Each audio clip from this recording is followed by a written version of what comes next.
What's good? Unbelievable. Welcome back to Screen Fame. And we're going to talk Annabelle Comes Home. Spoiler review. If you hadn't seen Annabelle Comes Home, good for you. For the rest of the world, you're going to get spoiled because I ain't finna make no movie twice about this damn thing. Alright, so just for you guys out there who clicked on it and didn't know it was going to be a spoiler review, I'm going to tell you what. I'm going to give you a quick rundown before I do the spoilers, okay? So that way you can listen to it and still get the movie. Okay, this is the story of Annabelle. They start the movie off basically where Annabelle, when they get the doll from the two girls that called from the very first Conjuring series. They get the doll, take the doll, and then they have an episode on the way home. They show when they put Annabelle in the glass, and that continues our story. Now, Annabelle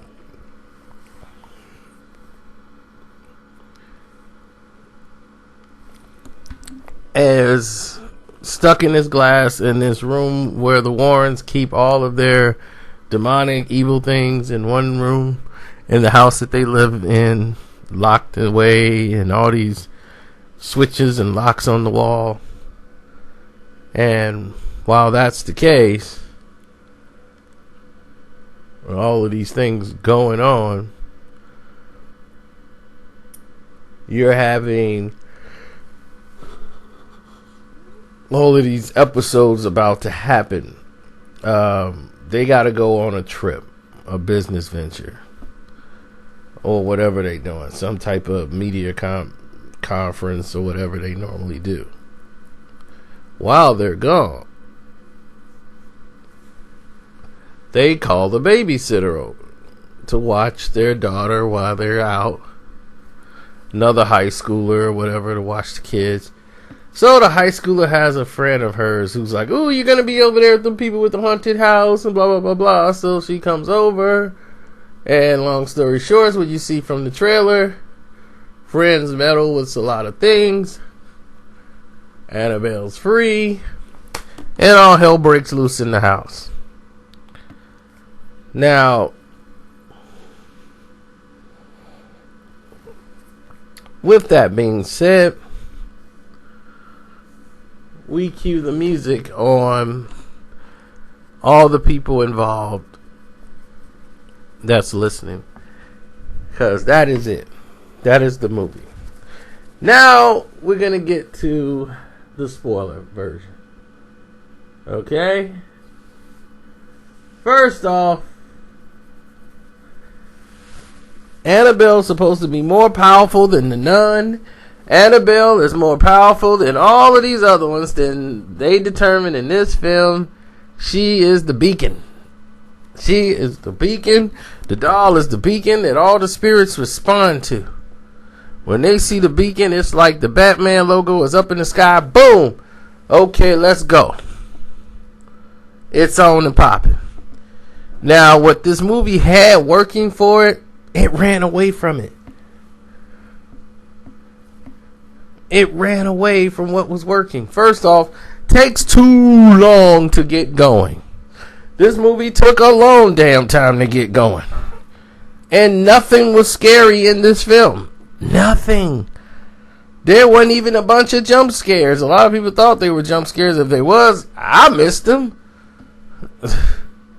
I mean, all the setup was wrong. It's like, oh my gosh. The music setup, it's like, who is in charge? Is James Wan still doing this? This thing was, it was like a good idea that got out of hand and they ain't know where to go with it. So, anyway, they bring Annabelle home. And like I said, it's these three girls in the house with all the most evil, dangerous spirits out there. Plus, Annabelle is the most powerful one. And they're just all working in the house together. and under control of the one main one. And the one main spirit is Annabelle. And everybody else is just like minions for Annabelle, all these other spirits.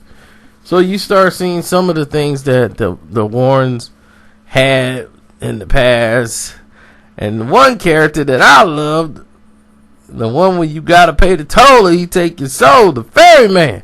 Ferryman was right there. Gotta pay the tip, ferryman. Put the 2 coins on the eyes, ferryman. And if you ain't got your 2 coins, you don't pay that toll. There go your soul. Then it was some board games that was possessed. That was there. It was a lot of things that wasn't supposed to be. That was.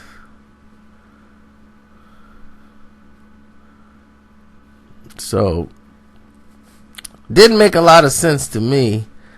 As powerful as Annabelle is, and how resistant she was through the entire film, as far as when an Annabelle creation, when the doll was created and all the things the doll had went through with the demonic thing and how sinister that thing was and how it worked and operated and how powerful it was. In the presence of crosses and everything else, the most powerful thing in the world, here it is, a little girl and 3 dizzy chicks in the house was able to defeat it. And now it gets seen across and it can't do a damn thing about it. I'm like, well, what the heck happened to him? I guess all those years in that box didn't weaken him. This movie is a joke. They even had the Wolfman walking around in here. They had a Wolfman made of like mist. All you got to do is swing at the Wolfman and he breaks up into pieces, then he forms back together again. I'm like, well, how effective is he really? So the Wolfman is keeping everybody in the house. Can't run outside. Wolfman's out there. He's guarding, policing. Then it's a guy named Bob Got Balls. I'm not making that up. That's his name. Bob Got Balls. I'm like, well, how many times are we going to hear that at the end of this film when he saves somebody?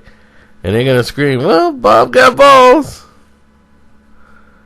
You know, I was waiting on them to work that line in. This movie has no black people in it. I'm very happy about that.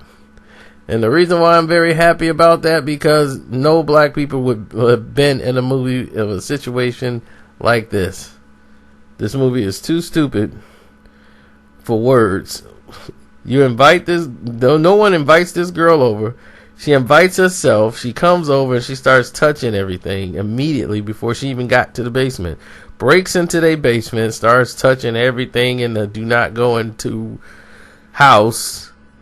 And she thinks she's justified because her dad died in a car accident and it was her fault. Her dad died. And she wants to see if there's some way she could bring him back. How? How are you going to bring him back for anything without talking to the damn people that live there?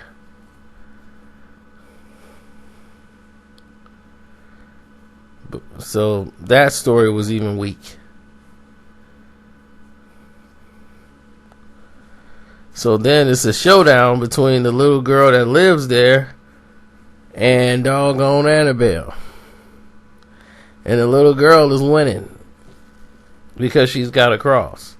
So now this defeats the purpose of the damn Warrens, because it's like, well, if 3 dizzy broads can beat these ghosts when they all in a room, how impressive was anything that you guys have done? If Annabelle could be whooped and put back in the glass by your little kid daughter.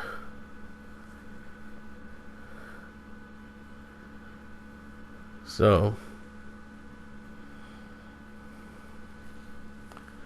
anyhow, I give Annabelle 1.5 stars. It's your boy Carcino. I'm out. I don't even want to talk about this movie no more.